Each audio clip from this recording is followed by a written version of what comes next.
So let's go a little deeper into what executive functioning is. Like I said, it is the brain's ability to make and execute plans. But there's a lot going on in the front of our brain and our frontal lobe, and there are a lot of things that affect that development.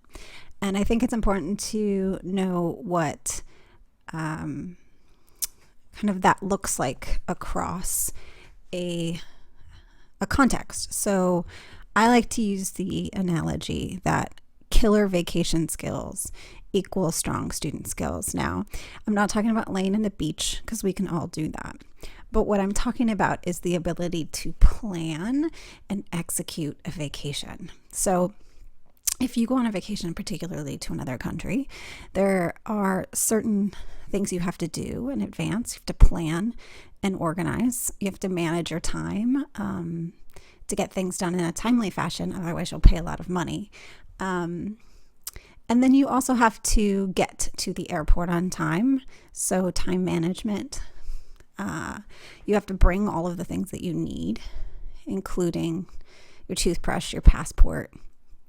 And you have to, while you're on your vacation, execute certain tasks.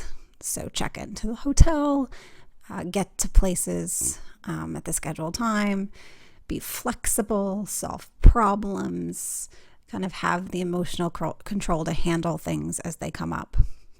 And these are all things that make for strong student skills.